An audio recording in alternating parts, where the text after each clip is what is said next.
Salve, salve pessoal, meu nome é Alex, pra quem não me conhece, e vou levar vocês hoje para uma aventura no mundo das lentes, onde vamos descobrir fatos e curiosidades sobre elas. Então, sem mais delongas, vamos lá! E assim do nada, só estamos aqui em 1570, na região da Grã-Bretanha. Não me pergunte como é que nós chegou aqui, mas estamos aqui. Vamos conhecer um moço chamado de Leonard Diggs. Ele está prestes a criar uma ferramenta nesse exato momento, chamada de teodolito. Um teodolito é uma ferramenta de observação a longa distância, usando uma lente proporcional. Fugindo um pouco do passado, atualmente ele é usado em diversas situações, como na navegação, na construção civil, na agricultura e na meteorologia. Uma ferramenta deveras importante atualmente.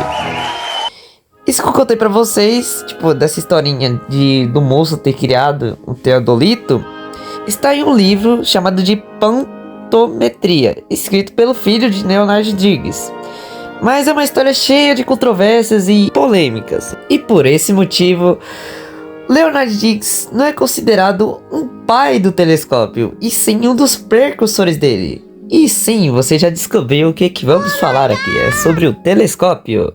E indo um pouco mais pra frente na nossa história, em 1608, um fabricante de óculos holandês, cujo seu nome é Hans Lippershey, está criando uma ferramenta cuja sua estrutura tem duas lentes côncavas e convexas, por volta de uma estrutura em formato de tubo, do qual ele apelidou de luneta. Então, ele entrou em contato com o governo holandês e falou o seguinte: opa, aí meus criados, tudo bom com vocês? Então, acabei de criar um negócio novo aqui, mano. Eu quero que seja de minha autoria, tá ligado? Poderia fazer esse favorzinho não, Fábio? Vocês podem usar até como armamento, tá ligado? Vocês podem usar assim pra ver os inimigos assim, tome. Agradecido aí, viu? Mas aí então o governo olhou pra ele e falou: olha aí, meu patrão, temos um item muito parecido com o seu que chegou aqui depois de uns 2 meses. Essa sua ferramenta é bem simplesinha para ter uma patente, mas pelo seu esforço vamos pagar uma taxa aqui.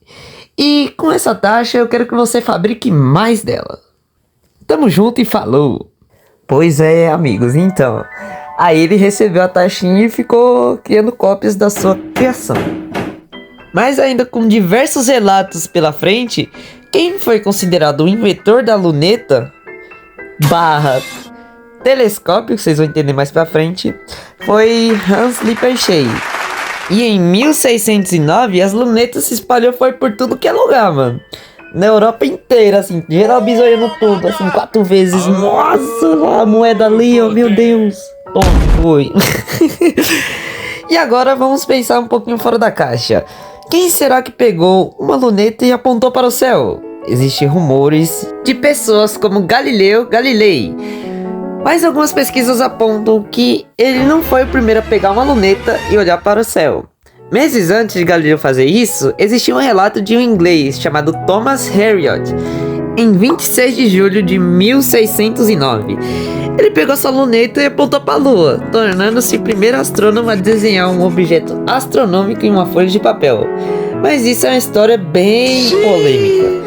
Como você pode ver no desenho dele, ele marca a divisão entre a área iluminada da lua e do sol, vamos dizer assim, a parte que é iluminada pelo sol e a parte que está escura ali da lua. E no ano seguinte, em 1610, ele também faz observações de manchas solares. Eu não sei como, eu não sei se ele olhou pro sol assim e falou: isso, nossa, ali a manchinha, nossa, não sei.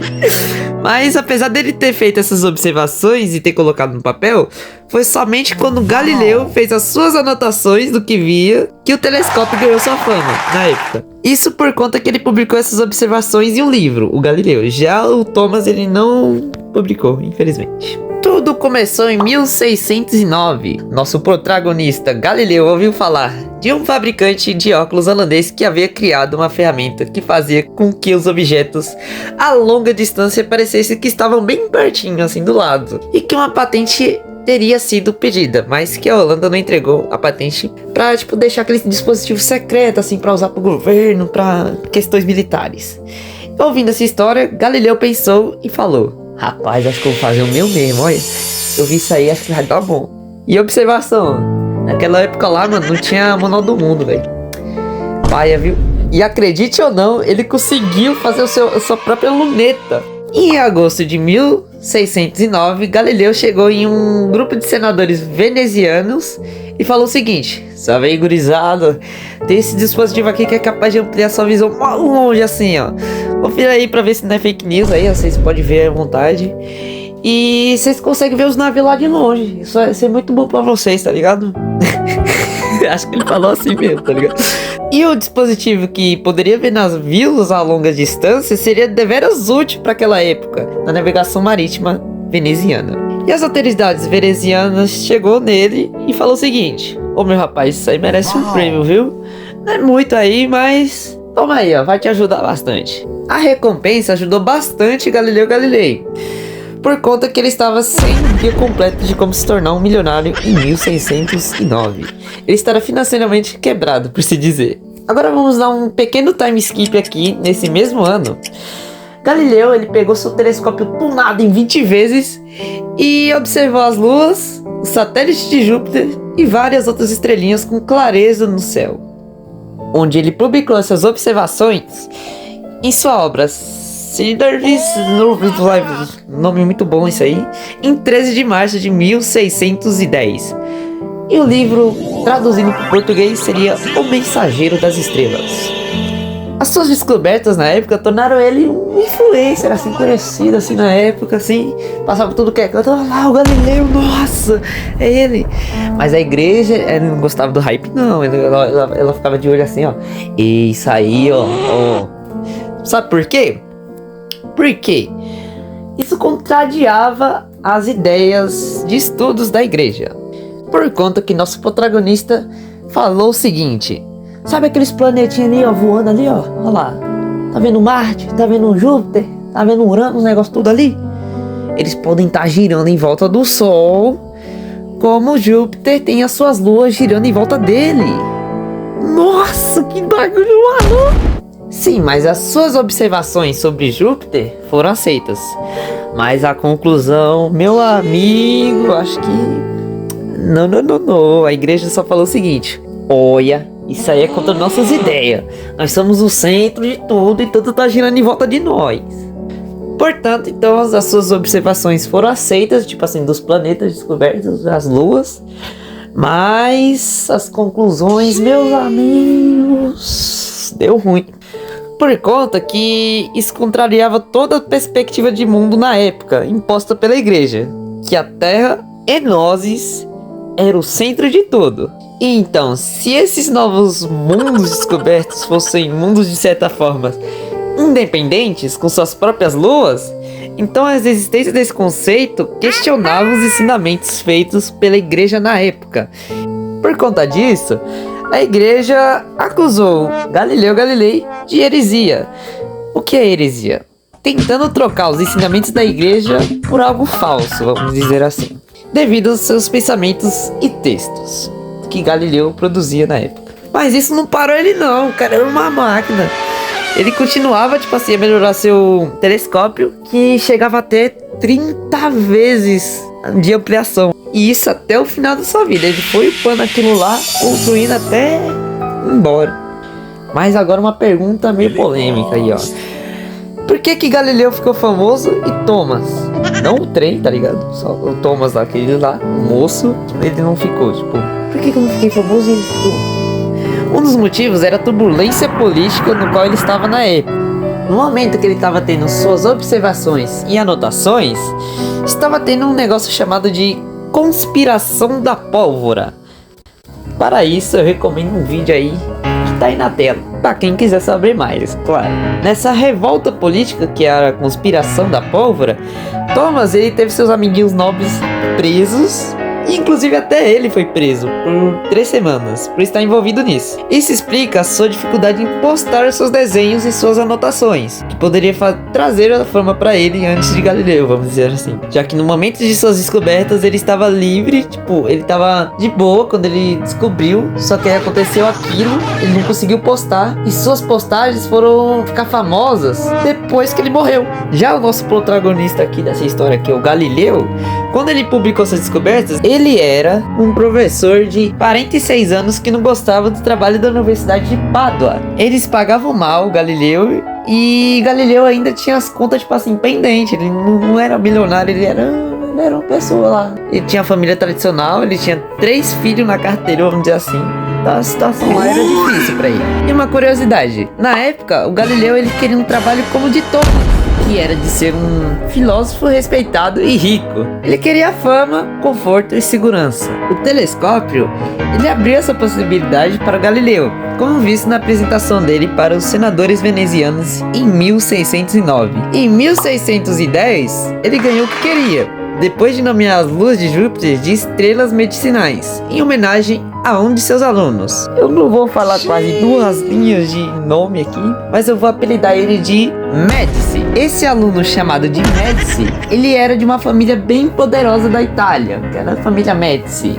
Depois vocês pesquisam para saber mais a fundo.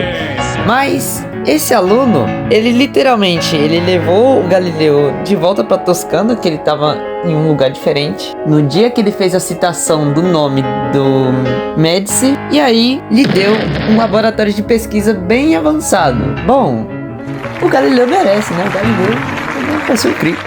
Ainda mais quando ele estava meio que numa situação ruim financeiramente. Aí ele ganhou um laboratóriozinho. Mas agora, esquecendo a lore toda aí que eu falei agora, e voltando para os mundos das lentes, até o momento que o telescópio foi criado, eles eram do tipo refratores, popularmente chamados de lunetas. Mas em 1668, nosso outro protagonista vai aparecer, o famoso Isaac Newton. Ele faz o que nessa história? Veja a seguir. Falas de Isaac Newton. E se eu trocar as lentes por um espelho côncavo? O que será que dá aqui? Vamos ver esse experimento aí. E aí, uma nova espécie de telescópio foi criado. O primeiro telescópio refletor. Vou explicar ele aqui pra vocês nesse exato momento. Em vez de lentes de vidro para pegar as luzes e focar em ponto só, ele utilizou um espelho curvo para coletar essas luzes que vêm em uma direção reta, bateu no espelho, vai para um ponto específico. Ponto esse que é onde você coloca o olho para observar. Imagina um balde, e esse balde se enche de alguma coisa. É o mesmo conceito. O balde vamos dizer assim, balde de luz que capta luz, pega essas luzes, foca em um ponto só, que é o seu olho. É o mesmo conceito desse telescópio, refletor. Ele coleta luz e foca um ponto. E quanto maior esse balde é, mais luz ele poderia pegar. Porém, as lentes dos telescópios refratores apresentavam um probleminha na época. No momento que a luz passava por elas, sofria um fenômeno da refração, separando as luzes brancas dos mais tipos diferentes de cor das espectro. E por isso, acabava distorcendo as imagens. Esse fenômeno, na época, era chamado de aberração cromática. Na época, Newton estudava sobre a luz branca ser composta pelos espectros das outras cores. Tipo assim, juntando as cores tudinha, vai dar branco. E o seu telescópio foi construído para confirmar essa teoria. Com seus estudos, ele pensou: essa lente desse telescópio parece um prisma, você é doido. Ele quebra tudinho as luzes, fica tudo colorido. Fala, meu pai, o que é isso que tá acontecendo? Mas, ó, eu construí um outro aqui, ó, que fica as imagens retinhas, fica tudo reto, ó. Esse aí é do bom. E após a construção desse novo telescópio, abriu-se as portas para amplificação em milhares de distâncias, tipo assim, nossa, não dá pra imaginar. Então olhar pra tudo que é canto. Muito além do que poderia ser visto por uma lente, pois era mais fácil construir um grande espelho do que uma lente gigante, para pegar mais luz. Mas mesmo com isso, outros inventores ao longo da história conseguiram aperfeiçoar essa invenção de Newton, que é o telescópio refrator. Por exemplo, o telescópio Short, criado por James Short por volta de 1740. Ele deu uma melhoria boa, porque sabe o que ele fez? Ele foi o primeiro a construir um telescópio com um espelho perfeitamente parabólico. Imagina uma colher assim, ele foca a luz, né? Então, esse seria mais ou menos o conceito do espelho parabólico. E sem distorção, que era essencial para os telescópios refratores. Seu telescópio era um pouco diferente dos demais. Eu vou mostrar algumas imagenzinhas aí para vocês. E é isso. Mas o princípio de funcionamento era literalmente o mesmo. Estima-se que o James, ele construiu mais de 1.360 telescópios ao longo da sua vida. Além dessas melhorias, outros efeitos que ocorreu foi o aumento do tamanho dos espelhos curvos, saindo de espelhos como de 15 centímetros, que foi criado pelo Newton, para ter um espelho de 6 metros de diâmetro, inaugurado em 1974 pelo Observatório Astrofísico Espacial da Rússia, e depois para espelhos únicos com 8,2 metros de diâmetro, como nos observatórios do Chile, mais precisamente acho que no deserto do Atacama. Não sei se eu tô certo, mas é um adendo aí. Outra melhoria significativa nos telescópios foram os espelhos segmentados. Telescópios compostos com diversos espelhos em mosaico, que permitiam aumentar ainda mais o alcance dessas máquinas incríveis. E os avanços não pararam por aí. Eles continuaram com telescópios famosos que mudaram perspectivas no mundo inteiro, na área também da astronomia, como o querido telescópio espacial Hubble, lançado em 1990, fazendo imagens incríveis universo afora. O telescópio, assim como o microscópio, e entre diversos outros instrumentos criados durante a história, deram um extra nos nossos sentidos sensoriais e no nosso conhecimento obtido por volta do universo. O telescópio, ele transformou e mudou o sentido da realidade física pela humanidade. Ele nos possibilitou coisas incríveis, como observar as crateras da Lua, até então quase invisíveis a olho nu, como se estivesse pertinho, assim, está ali, ó, está ali. E Marte também, Marte, tipo assim, imagens incríveis, como você nunca tinha visto antes. Você vê só um pontinho assim, Marte, assim, no céu. Então, também galáxias distantes, e entre vários outros eventos astronômicos, até então desconhecidos por nós, aumentando a nossa capacidade de perceber a natureza que estava limitada pelos nossos sentidos naturais, podendo até possibilitar enxergar o invisível. Pois é, né, amigos? Bom, espero que você tenha gostado do vídeo. É isso, esse é o final. Acabou, mas gostei de ter feito, viu? Foi muito da hora essa experiência de ir pro passado e vir pro futuro. E é isso.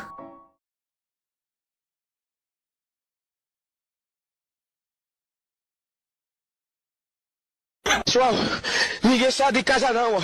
Eu tô aqui, Rodrigo Lanche aqui, ó. Eu tô vendo um objeto no céu aqui, bem grande e enorme. E ele, cheio de luz, se aproximando aqui da gente aqui. Eu acho que é um disco voador, viu? Corre, Cavalcante, corre, Cavalcante. Ai, meu Deus do céu. Ele tá vindo aqui, ó. Ai, meu Deus. Olha lá, ai. Eita, ele tá vindo aqui, homem. Homem, é cheio de luz, olha aí, ó. Ai, meu Deus. Eita, vai vir pegar eu, ó. Homem, vamos entrar aqui na casa de Caio, eu acho que ele tá em casa, Cavalcante. Bora, bora. Vamos entrar aqui, ó. Caio! Caio! Abre aqui a porta aqui, Caio.